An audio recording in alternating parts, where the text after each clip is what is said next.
mukjizat tak dibere eta batu teh sakumaha urang nyekel kertas bae leles sakumaha leles ta besi di leungeun Kangjeng Nabi Daud alaihi salam mantak urang lamun ngadoa Allahumma layyin qalba sarwiti kama layyantal hadid li Daud alaihi salam Gusti pangleleskeun hate sarwiti anu keur meujana manglah terbogoheun ka kaula malah ngahina ka kaula nyiduhan ka kaula teh nganggap bahwa kaula teh lain jelema pajal kamang mangkula di hareupeun nyana Gusti pangleleskeun kama layantal hadid li Daud alaihi salam sakumaha Gusti ngaleleskeun besi di leungeun Kangjeng Nabi Daud alaihi salam beres ngadoa masyaallah sarwiti datang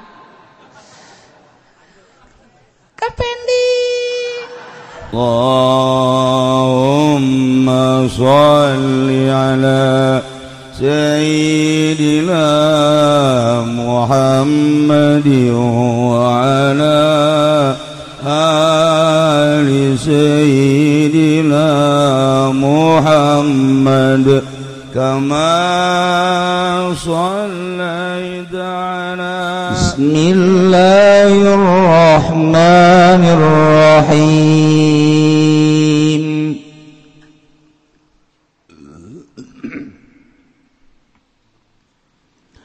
وكتبنا له في الألواح من كل شيء موعظة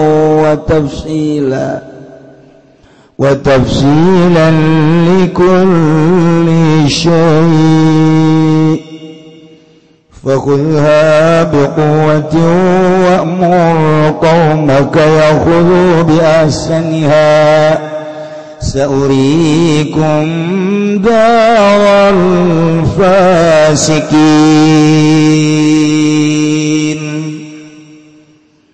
والله أعلم بالمراد وكتبنا lan wis tuliskeun isun agung lahu kada Musa fil alwahi dalam pirang-pirang lauh ay alwahi Taurat tegese pirang-pirang loh Taurat wa kanat min sidril jannah lan ana ya alwah iku tetep saking dandaunan surga aw zabarjudina tawa intan zabarjuda wa zamrud sabatin wa syaratin atawa saking batu zamrud kang pipitu atawa 10 Mingkuli syai'in saking saban-saban suwiji-wiji utadu ilaihi fiddini kang den butuhkeun apa ilaihi maring kuli syai'in dalam agama mau'izatan tegese piwuruk wa tafsilan lan perincian tabinan tegese pertalaan likulli syai'in kadua saban-saban suwiji-wiji badalun minal jari wal majrur yaiku dari badal saking jar majrur qablahu ing dalam saduluke mau'izah Fakudha maka ngalah sirah Musa ingal wah goblahu kulna iku tetap ing dalam sadurunge lafad fakhudna utawi lafad kulna muqaddarat alekang den kira-kira ke fakulna maka ngucap insun agung khudha biquwati dalam sirah Musa ingal wah biquwati ala tetap kalawan kuat bijidin wa jihadin kalawan nemen-nemen jihadin lan sungguh-sungguh wa mur lan marentah sirah kaum maka ingkau sirah Yakub maka bakal ngalap ya kaum maka biasanya kalawan kang leuh becik-becik Allah saurikum besok bakal ningalikeun insun kum ing sirah kabedar al-fasikin ing desane wong kang fase kabeh Firaun tegese raja Firaun wajbai lan pirang-pirang wong kang anut ing Firaun wa hiya misu lan utawi ia darul fasikin iku negara Mesir kita tabiru bihim repon yantah gawe ibarat sira kabeh bihim kalawan fasiki ta'asrifu an ayati alladhina yatakabbaruna fil ardi bighairil haqq wa iyaraw kulla ayatin la yu'minu biha وَإِنْ يَرَوْا سَبِيلَ الرُّشْدِ لَا يَتَّخِذُوهُ سَبِيلًا wa iyarahu sabilan ghayyi yattakhidhuhu sabila dzalika bi annahum kazzabu bi ayatina wa kanu anha ghafilin. Allah alam bil murad saasup besok bakal megoskeun isun agungan ayati saking pirang-pirang ayat isun dalail qudrati tegese pirang-pirang dalil kakawasan insun alil maslahati wa ghairiha saking sakehekeun dendam lan liana maslahat alladzina takabbaruna wa kakang pada sarombong ya alladzina kabatiladin dalam bumi bighairi haqqin tetep kalawan orana haqq biana khudalahum kalawan yang tengah hinakeun ya Allah hum ing alladzina fala yatafakkarun maka orangna berpikir ya alladzina kabe fiha ing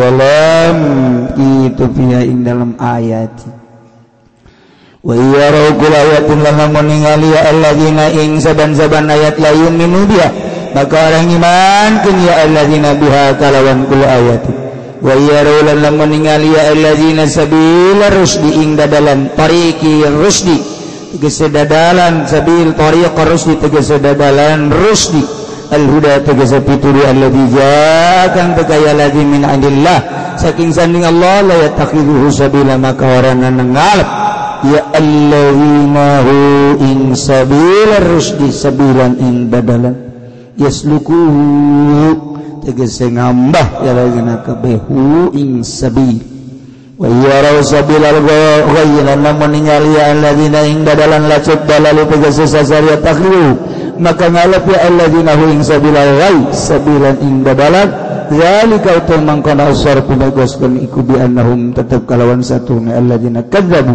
iku ngagorokeun ya alladzina bi ayatina kalawan sake ayat ingsun agungakan lan ana ya alladzina anha saking ayatina ghafilina iku kang lali kabeh taqaddama mithlu kang wis narima dingin apa umpamane kanu anha ghafilin.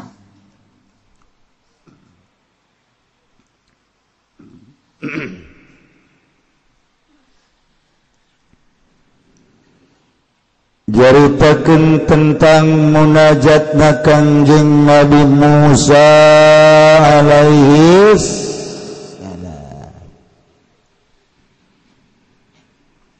diundang ku Gusti Allah kita datang ke Gunung Sinai nu aya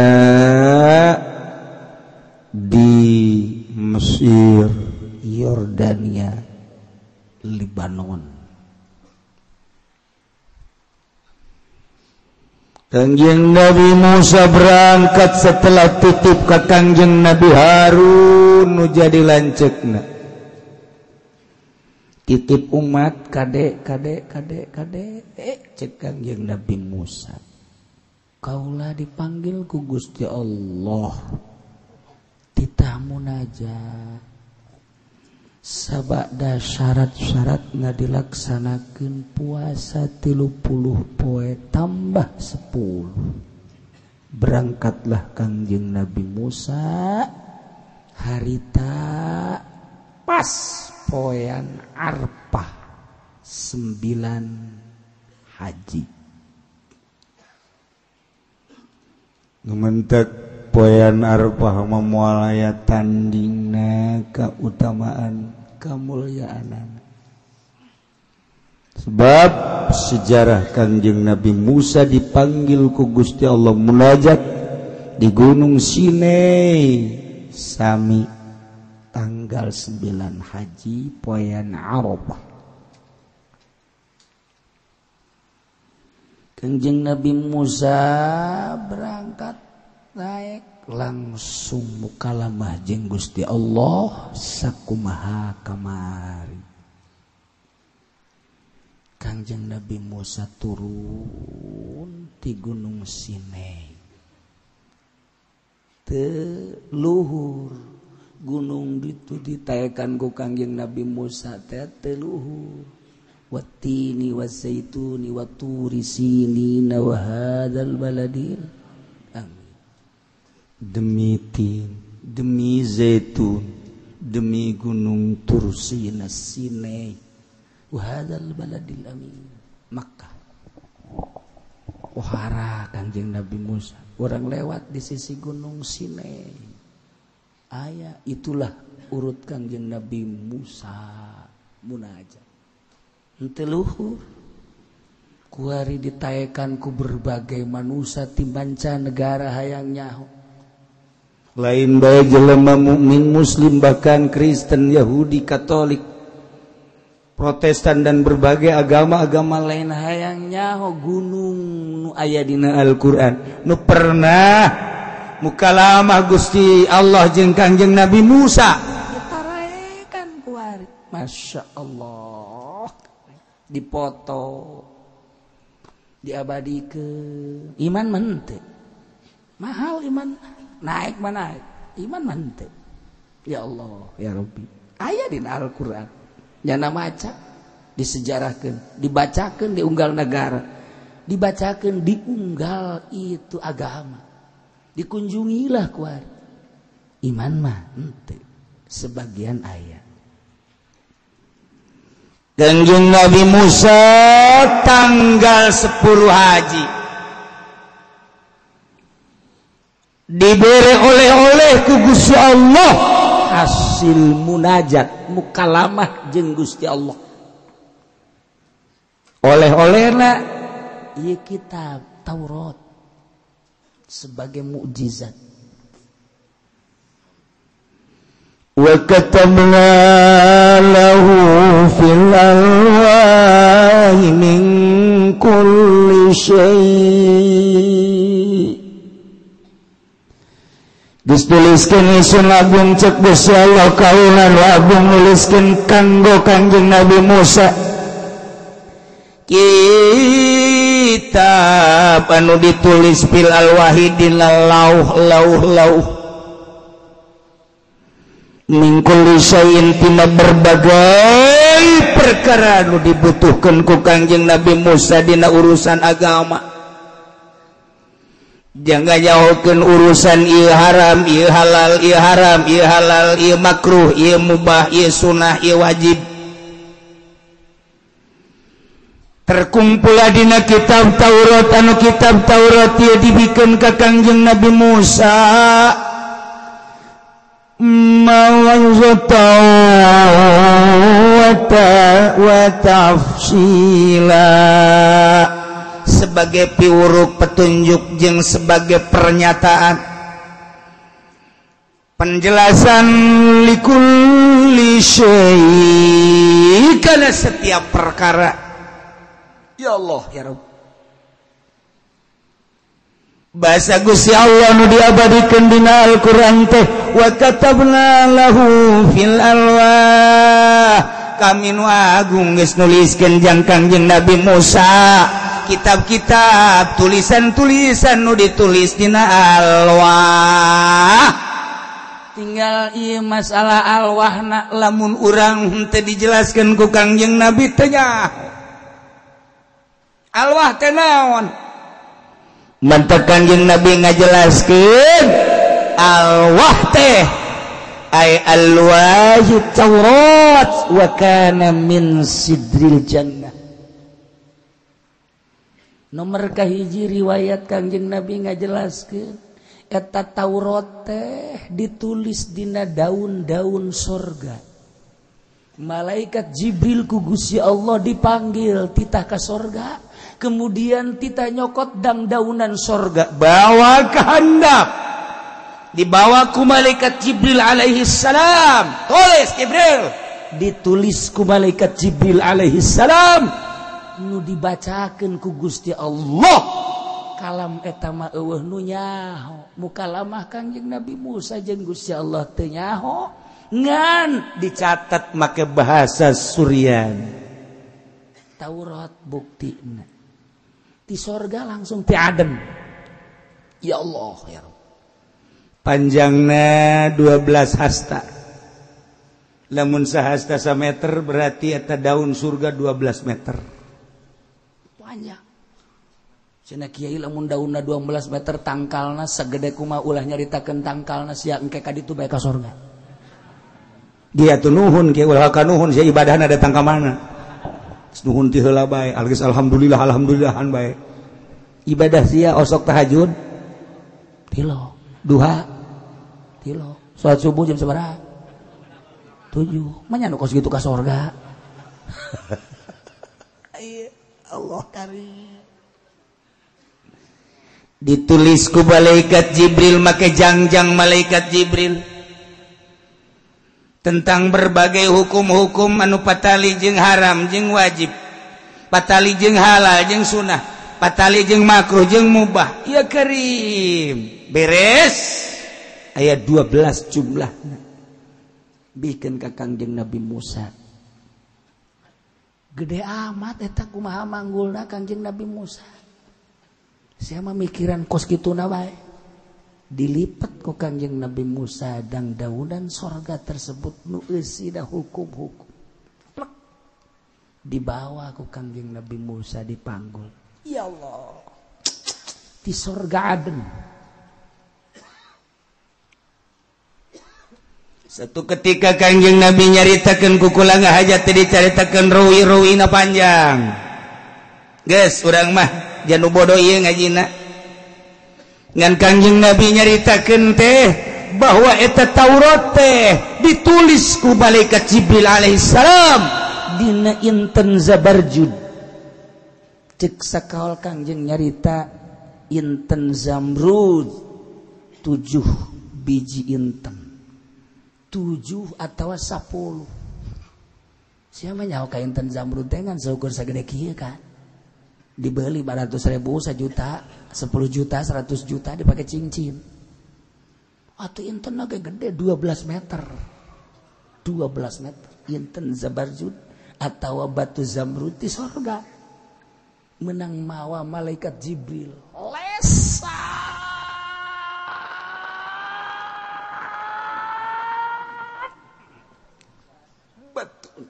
Masya Allah nu mantap kamari urang keur zaman batu kararieu bae ge dilesaka bekil clong kinclong eta lamun batu geus kinclong deuk kumaha petana deuk kumaha nambah husu apa naon sih kana salat henteu cek resep doang malah ngaganggu kana salat Allahu akbar duh batu itu geus kinclong mu itu mancan tolol teh coba salat si kos kitu batu Zamrud lesangna pohara heranna luar biasa warna hijau anu eueuh tandinganana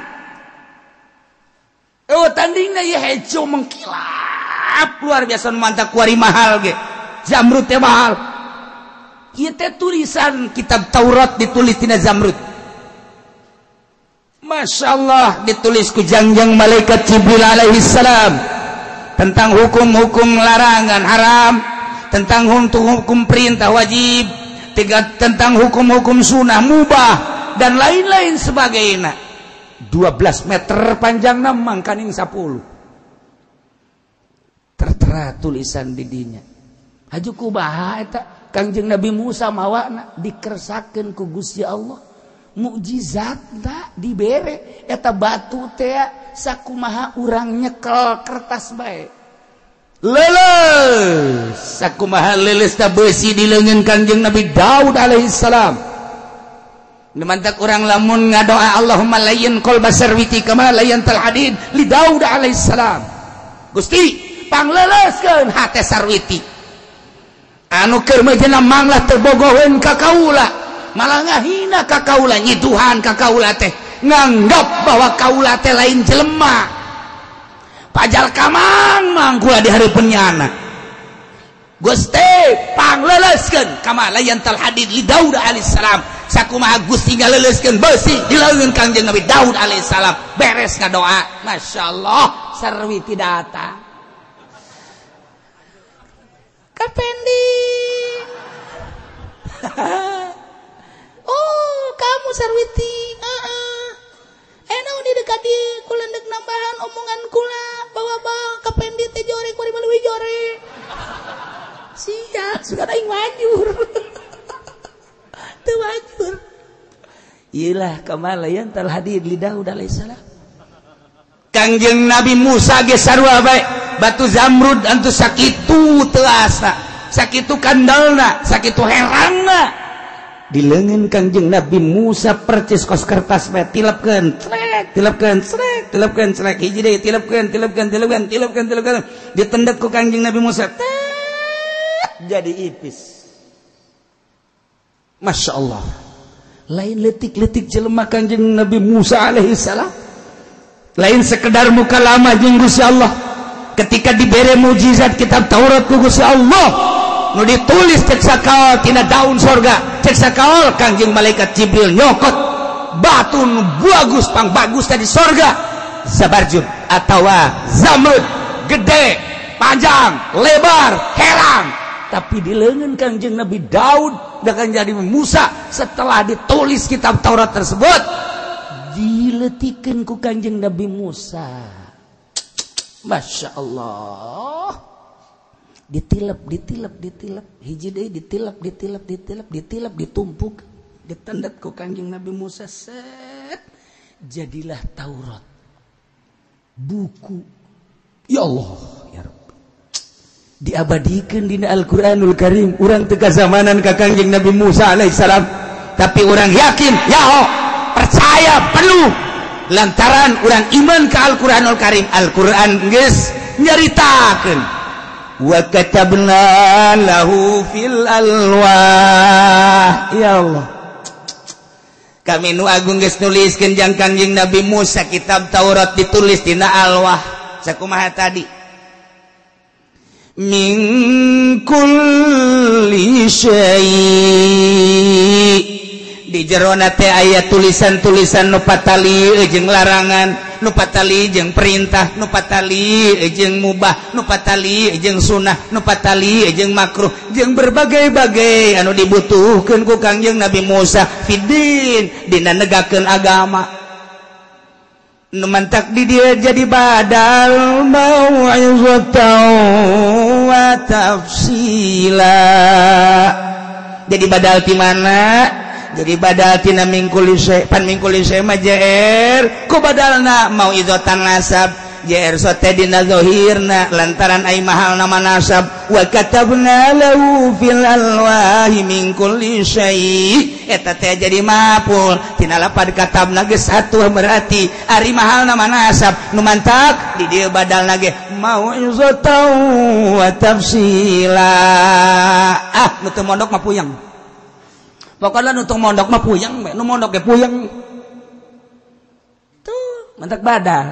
Mantak Jalal Wanin ngajelaseun badalun minal jari wal majruri qablahu. Mau izatan jeung wa tafsilan teh mau izatan dari badal ti mana? Minal jari wal majrur qablahu memeh ieu geus mau izatan teh jadi badal tina min kulli syai'. Tafsilan mah diatepkeun kana mau izatan ieu carita maca. Ieu cenah kiai hese amat aing ge hese. Kumaha sia? Cek kieu nu bisa tuh sakitu bae hese. Hampura tuh. Henteu cenah kula ge seru hese. Hese mun can dibongkar mah. Urang lamun belut di jero aing can diasupkeun mah leungeun ka jero can kacekel. Barang dicekel, barang diasupkeun mah ka jero guriwal aya, empuk horeng. Masyaallah. Naon belut? Sia mah sok aju keom-keom. Maksudnya ngasupkeun leungeun ka dinya beudang. Empuk. Naon belut?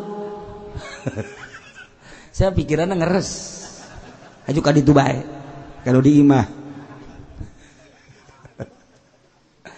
Taurat turunkan ku Gusti Allah, tulis ku Kangjeng malaikat Jibril alaihissalam ngan sakadar wa katabna lahu fil alwah. Tengah jelaskan cara nulisna ketika orang tadi jelaskan cara nulis teh Kangjeng Nabi wala sok aya nyaho tama urusan Allah.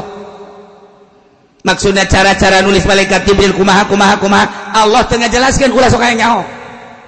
Geus sakitu bae geus. Ngadu jelas Taurat aya dicekel ku ari ku Yahudi. Aya keaslian Taurat tu asli nun can tahrif. Ngan kunyana dirobah-robah. Kunaon eta? Ku embung iman ka Kangjeng Nabi Isa alaihi salam. Kabelah dieuna embung iman ka Kangjeng Nabi Muhammad sallallahu alaihi wasallam. Takabur. Nyekelan Taurat. nyeklan Injil. Padahal kuari mah geus diganti kitab ku kitab Al-Qur'anul Karim. Urang mun nyaritakeun Taurat seperti ya pohara. Kitab samawi hebatnya pohara. Kebutuhan Kangjeng Nabi Musa min kulli syai' yuhtaju ilaihi fiddin aya kabeh. Dek nanyakeun naon masyarakat, dek nanyakeun kaum masyarakat tina mimiti anu diharamkeun jeung kemudian anu diwajibkeun, nu disunahkeun, nu dimakruhkeun mun cara bahasa kuari mah nu dimubahkeun aya kabeh dina kitab Taurat. Yuhtaju ilaihi fiddin aya kabeh. Nu mantak ieu teh mau'izatan wa tafsila. Kitab Taurat sebagai mau'izah piwuruh petunjuk wa tafsilan jeung penjelasan-penjelasan likulli syai' kana seluruh perkara naon aya dina kitab Taurat jeung kebutuhan negakeun agama di zaman Kangjeng Nabi Musa alaihis aya geus kitab Taurat bawa ku Kangjeng Nabi Musa poe lebaran tanggal 10 haji. Ya Allah, instruksi ti Gusti Allah. Fakulda kaulan wa agung wahai Musa nyarita ka anjeun regepkeun khudha biquwwatin wa'mur qaumaka ya'khudhu bi ahsaniha saurikum daral fasiqin. Dicekelan ku Kangjeng Nabi Musa kitab Taurat, instruksi ti Gusti Allah. Hei Musa, khudha cekel ku anjeun ieu Taurat. Bawa dikuatin dengan kuat sungguh-sungguh jeung nyaat. Awas. Wa'mur qaumaka, perintah kaum anjeun untuk melaksanakan yakhudhu bi ahsaniha. Kena nyokot jana karupang bagus-bagusna secara baik nyana kudu nuturkeun anjeun ceklan anggran kitab Taurat. Cak Taurat haram cak Taurat wajib cak Taurat mubah ya kudu bi ahsani cokot dengan sebaik-baiknya. Ulah keluar tidak aturan kitab Taurat. Bengekeun Musa saurikum daral fasiqin. Kaula bakal ninggalikeun ka anjeun kana desa-desa tempat-tempat kampung-kampung jelema nu pararasek. Ti mimiti Firaun Mesir nu kamari jeung anjeun pesetruan anu kuari Mesir geus penghuni jelema pasek bejakeun ku anjeun Mesir teh anu dicicingan ku jelema pasek paehna ditereuy ku laut saurikum daral fasikin. Kaula bakal nempokeun ka aranjeun kabeh bejakeun ka umat tentang kaum Samud anu dipimpin ku Nabi Shalih alaihi salam. Umatna dihancurkeun berikut nagarana. Saurikum darul fasik. Kaula bakal nempokeun ka anjeun jeung kaum anjeun kana siksaan kaum Samud, kaum Ad, kaum Lut jeung berbagai kaum-kaum anu teu nurut ka nabina jeung ka rasulna disiksa, dihancurkeun. Ya Firaun beserta kaumna lawan Kangjeng Nabi Shalih alaihi salam. Raja Namrud kitu kene jeung kaumna, kaum Ad, kaum Samud, kaum Lut dihancurkeun ku kaula. Kula bakal jaritakeun cek Gusti Allah darul fasikin, pecakeun ka kaum kabeh kaum anjeun nurut ka anjeun. Ulah yeun macem-macem. Mangga Gusti cek Kangjeng Nabi Musa alaihi salam dibawa ku Kangjeng Nabi Musa ka negeri Palestina, ka Israel. Dibawa ku Kangjeng Nabi Musa ka Yordania, ka Mesir. dibawa ku Kangjeng Nabi Musa ke Syria, Syam, Timur Tengah. Harita jajahanana adalah Israel.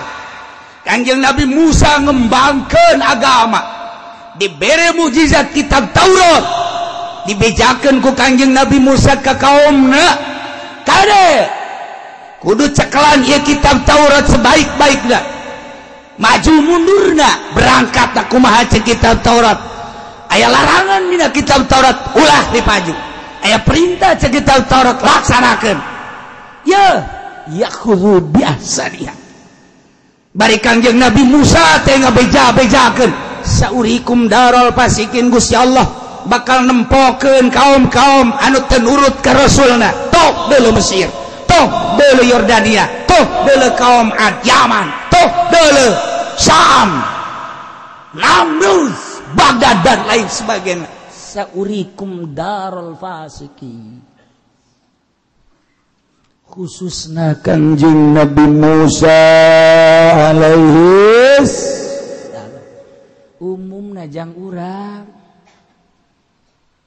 Gusti Allah nyaritakeun ka Kangjeng Nabi Musa, Kangjeng Nabi Musa tita nyampaikeun ka kaumna naon bedana atuh jeung urang. Sarua jeung hei bangsa Indonesia, ceklan kitab Al-Qur'anul Karim. Cak Quran wajib laksanakeun, cak Quran haram tinggalkeun, cak Quran mubah gae pilih ku anjeun, cak Quran makruh wayahna kade. Cekelan ieu Al-Qur'anul Karim sapageuh-pageuna sakuat-kuatna jeung sabagus-bagus moal kebal hirup di dunia. Cak Gusti Allah saurikum darul fasikin, kaula bakal nempokeun ka aranjeun kabeh desa, kampung, tempat, negara. Jelema anu pararase kabeh urang deuleu gara Mesir nu baheula dicicingan ku Firaun. Firaun kanyut berserta kaumna karena nyana teu nurut ka Gusti Allah. Deuleu Yaman kaum Ad siksa ku Gusti Allah. Deuleu Yordan kaum Samud, deuleu di Yordan tuh Kangjeng Nabi Lut alaihissalam dibalikeun taneuna. Tandus datang ka kuari. Deuleu Raja Namrud, hayu deuleu saurikum darul fasikin. Kuari urang ulah jauh-jauh nu baheula atuh kuari bae deuleu Aceh disunamikeun kade. Aya naon si Aceh sangkilang negara urang kadenge nama Serambi Mekah tapi keu dahsyat amat sampai ratusan juta pae. Aceh didinya lah tempat jelema-jelema anu bisnis ganja. Geus teu kudu dicaritakeun datang ka kuari lain tararobat masih ke ganja ku Gusti Allah dijadikeun dihareupeun imah tukangan imah geus puguh di pegunungan. Daharnya nama make ganja. Lain teu aya kiai geus capek caritakeun haram teu didarenge ku umat. Aceh, Serambi, Mekah siksa ku Gusti Allah. Urang lamun nyaritakeun Gunung Galunggung Tasikmalaya, urang lamun nyaritakeun Tasikmalaya negara, kota santri, kota pelajar Jawa Barat, Tasikmalaya. Panglobana kiai Tasikmalaya, ustad Tasikmalaya, santri panglobana Tasikmalaya. Kemajuan segala rupa Tasikmalaya. Tapi ingat, Oma Irama urang Tasik, Epi Tamala urang Tasik, Ice Trisnawati urang Tasik. Sadai sia leuwih nyaho tibatan aing. Tuh, aing pajarna mah ku urang luar mah nang aing be. Ieu lain nang jamaah goblok. Hayu di Tasikmalaya emang kumaha kitu timbul Tasik karena baju ya kos kitu. Lamun kula nyaritakeun ye seluruh band-band Indonesia pangheulana nyaba ka Tasikmalaya.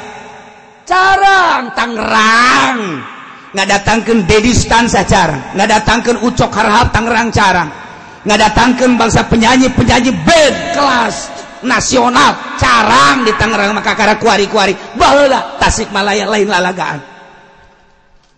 Di Tasikmalaya pangheulana mabok, Tasikmalaya pangheulana timbul segala rupa Tasikmalaya kredit ala Tasikmalaya.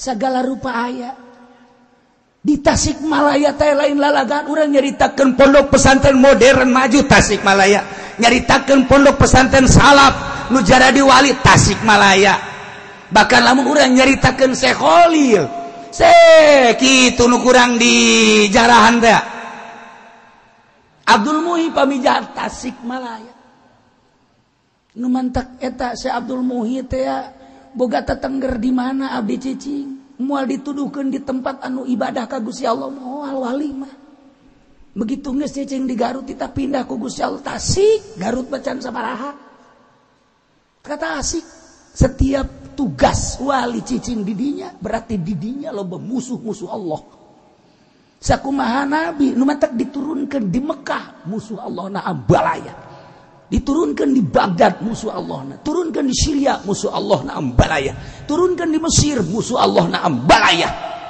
Nu mantak di Cikupat teh diturunkan Nabi balener jelema. Ulah ka amin sia. Ya Allah. Urang kerja ditakeun ku naon galunggung.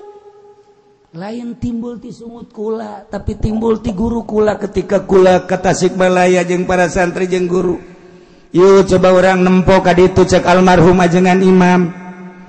Coba ayo orang nu boga duit ala kadar beulikeun ka Supermi atawa urang meuli bacang. Ayo kabehan. Ieu ke dulur urang berangkat kula.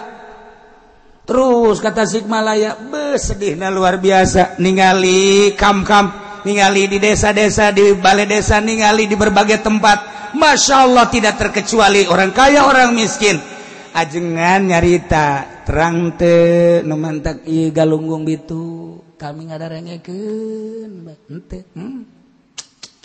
zina loba di dieu mabok loba di dieu jelema nu korupsi loba di Tasikmalaya nu ngeridit loba di Tasikmalaya lain cakula cak guru kula nyampekeun ku hari besi kasinggung urang Tasik di dieu cak orang Tasik juga ini nyahol nyawa tisia cenah kiai. Ai kitu onam nuhun.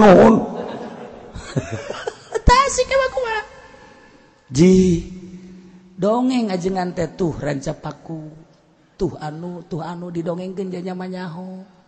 Murid akang teh tuh di ditu teu bener. Murid akang tuh di ditu teu bener. Teu ngaku ka guru, lain teu ngaku lantaran haju ngeridit ke. Dongeng kula di ditu. Masya Allah geus beres dongeng haju karak neuleuh deui ka desa di dinya ditampung tadi balai desa nu kula kuari ka inget-ingeteun hiji doang aya awewe geulis jasa di juru. Masya Allah eta doang kadedeulekeun datang ka kuari haju pada hari tadi bawaan ka Jakarta saha nu endeg cakate kula aing mawa bae kitu hiji eta tah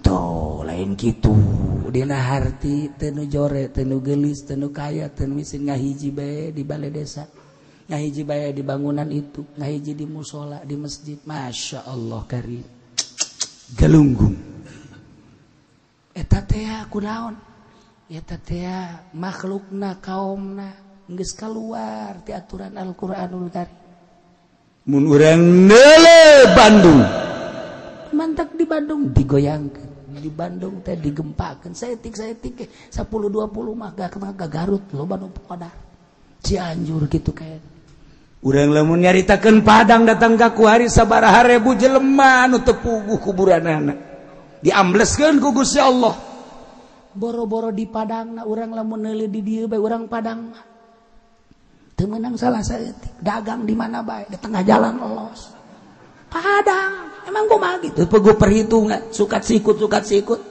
Padang asal geus datang Padang bae urang pribumi nyingkir kabeh ieu Padang jadi kalakuanana teh kos kitu tah Padang walaupun sebagian aya nu bener Padang ge sarua bae anu nyekel kana ilmuna pohara ngan mayoritas tu datang ka urang kos kitu hese jasa lamun ku urang dinasehatan Padang.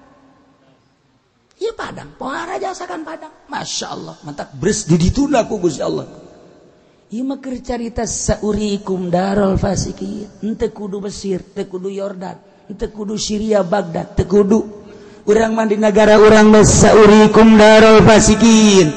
Kaulah bakal nempokeun ka aranjeun kabeh wahai bangsa Indonesia tuh deuleu Aceh Darul Fasikin tuh deuleu Galunggung tuh deuleu Padang tuh deuleu Palembang tuh deuleu Jakarta kebanjiran saurikeun Darul Fasikin ngan kulantaran pasekna setengah-setengah sebagian pasek, sebagian ente, sebagian pasek, sebagian ente, sebagian pasek, sebagian ente.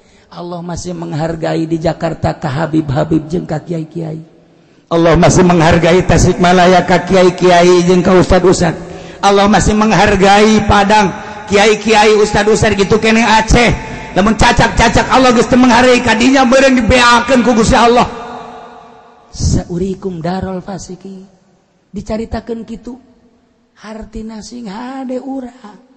Citra sing hade citra kula titip ka citra sing hade urang kula liwat kadinya bau antingna sabelah gede sabelah henteu buuk sabelah beureum sabelah henteu beuh pohara jasa walaupun Ki Pudoli mosok di dinya mampir Haji Pudoli segala kitu Haji Pendi bebejana mah ngagebegan jagong padahal mah lain jagong-jagong teh dan nu ngagebeganana ya jagong nama sabira jagong atuh di imah ge aya tapi eta tah masyaallah karim sing ade cek urang Cikupa sing ade eta puri tukang ini mah kiai emang mah gitu we di puri mah aman sore-sore loba di dinya ge lain deuk maksiat teh memaraca sholawat di dinya kabeh beuh di puri mah urang rajeg ka puri dek baca sholawat urang pangodokan ka puri dek baca sholawat urang gelam ka puri dek baca paduyun-duyun ke gerageh deuleugeh ke asar di puri macet luar biasa ulah disangka maksiat maca sholawat sia yang serikeun anya aing teu percaya masa bodoh tuh aing ente teu percaya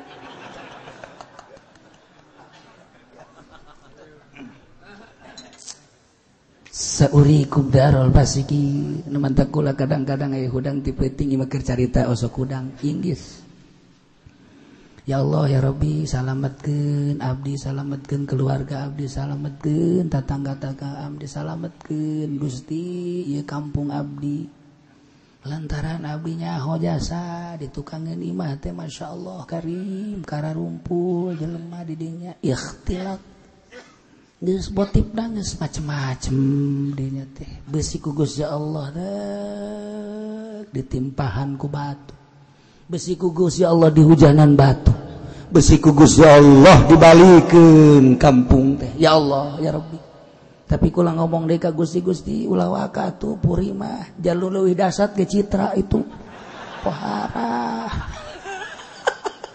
itu bae heulanan sakula teh citra bae nek dibalikeun masa bodoh cek urang cita pun gitu amat saurikum Darul Fasikin ya Allah ya Rabb masyaallah karim Kanjeng Nabi Musa mawa kitab Taurat titip Gusti Allah ka Kanjeng Nabi Musa jalankeun kitab Taurat kembangkeun di masyarakat bejakeun larangan-larangan supaya ulah ngalaksanakeun bejakeun perintah-perintah supaya ngalaksanakeun bejakeun Musa ka kaum anjeun timur tengah bejakeun mangga Gusti sa'asrifu an ayati alladzina la yatakabbaruna fil ardi bighairil haqq Musa kaula bakal mengkolkeun ka jelema-jelema anu sararombong tina ayat-ayat kaula nu ku anjeun dijelaskeun Taurat ka ayat ka umat kitab Taurat ku anjeun dibawa dibacakeun disampaikeun ka umat ieu teh larangan kade ulah dilaksanakeun ieu teh perintah laksanakeun anjeun teh bakal dakwah seperti eta tapi di tengah-tengah kaum anu ku anjeun didakwahan teh aya jelema anu sombong ka bina-bina teu daek nuturkeun kana Taurat insyaallah cek kitab Taurat ieu teh larangan nya nama nabrak bae cek dina kitab Taurat ieu teh perintah nya nama hare-hare bae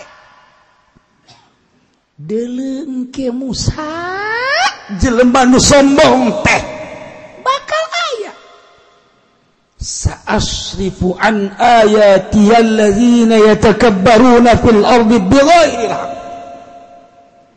kaula bakal mengkolkeun tina ayat-ayat kaula dalil-dalil kekawasan kaula tina dada melanjeng lain-lainna alladzina yatakabbaruna ka jelema anu talakabur sarombong fil ardi di muka bumi bighairil haq tanpa hak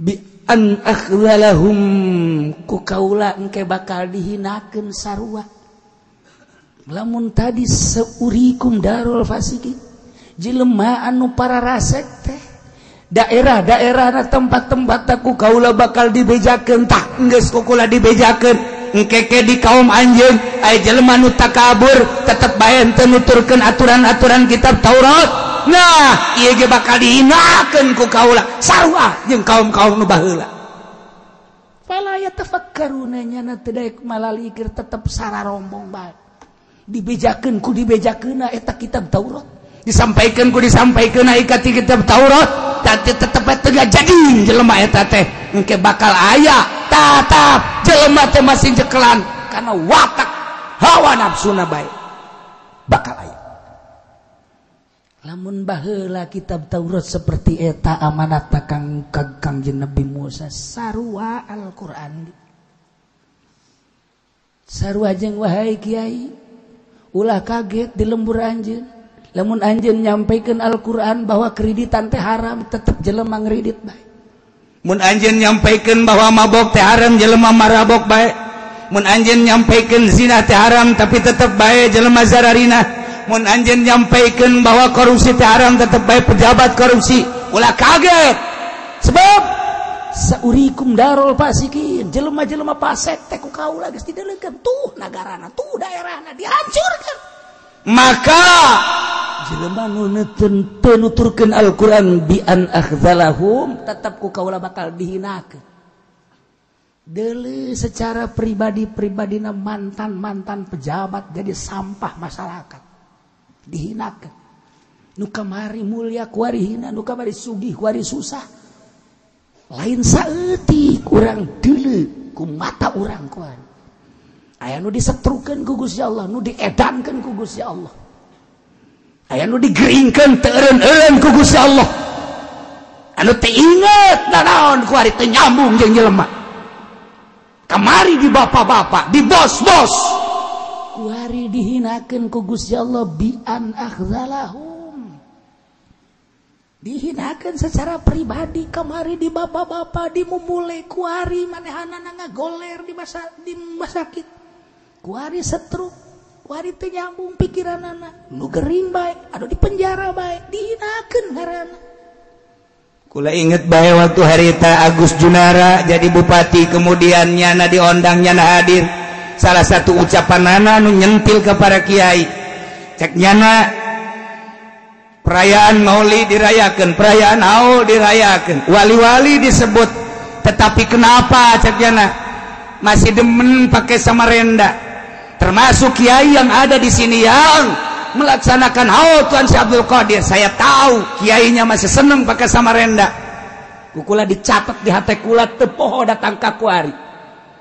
Begitu kula kapanggih dari jeung Agus Junara, sasalaman. 4 mata mau diceritakan di mana-mana kukula diceritakan sasalaman sebentar lagi Pak Bupati akan dihinakan oleh Allah sebab sudah menghina wali-wali Allah di tempat orang ramai jangan tanyakan ke Agus Junara ngariku keneh kuari kula ngomong 4 mata henteu dindol baja lemah sebentar lagi akan masuk penjara kula mah ngomong kitu ge padahal mah teu ngadoakeun lillahi taala demi Allah henteu henteu eta ngomong kitu ge kalau pasang ngomong eta mah heuh kalau pasang ngomong begitu Agus Junara tek masuk penjara ya Allah ya Rabbi hampura abdi teu ngadoakeun Gusti eta mah kalau pasang ngomong karena nyana teu menghargai kiai-kiai karena nyana teu menghargai wali-wali, karena nyana teu nyahueun kumaha hatena para wali Allah. Ulah neuleuh samarendana, ulah neuleuh jubahna, ulah neuleuh naon kitu ngaranna sorbana, tapi nyana can nyahueun hate-hate jelema. Lamun neuleuh jubahna,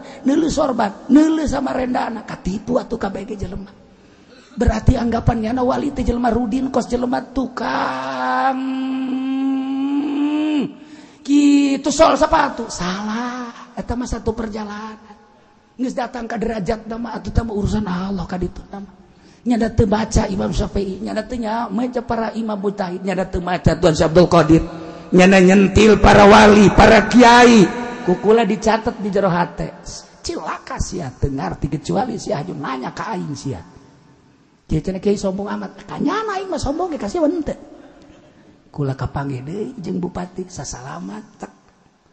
Bapak bupati sing hade, engke bakal dihinakeun ku Gusti Allah. Teu ngomongnya. Termasuk aya catatan di jero hate kula pataju sobirin. Aya di jero hate kula waktu nyana namu ka Abah, kurang sopan nyana ka Abah. Ngan moal dibejakeun, hina sia bakal. Awas ya, teu nyaho Abah aing. Adi cangke aing bener. Ye, aja anu ngomong camat, emang Abah sia naon? Henteu naon sih. Ai sia teu nyaho mah. Lamun nu nyaho, awas. Je teu nyaho. Catat di jero hate kula aya catatanana hiji-hijina pejabat kula lamun kerjeng pejabat kieu bae dicatet omongan-omongan hate henteu sia awas ya Abah aing geus nurunkeun ilmu ka aing bisa ibadah ka Gusti Allah ti Abah aing ala kadar-kadang sok khusu teh ti Abah aing sia teh nyaho sia teh nyaho je dicatet bener.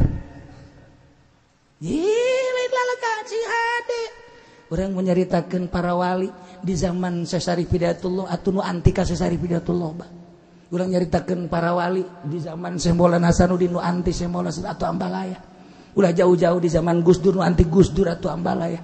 Kuari zaman Habib Lutfi atuh nu anti Habib Lutfi atuh Ambalaya. Jelema nu diantikeun mah biasa-biasa bae. Atuh komuga kula mah lain wali lain solihin si uci kula mah.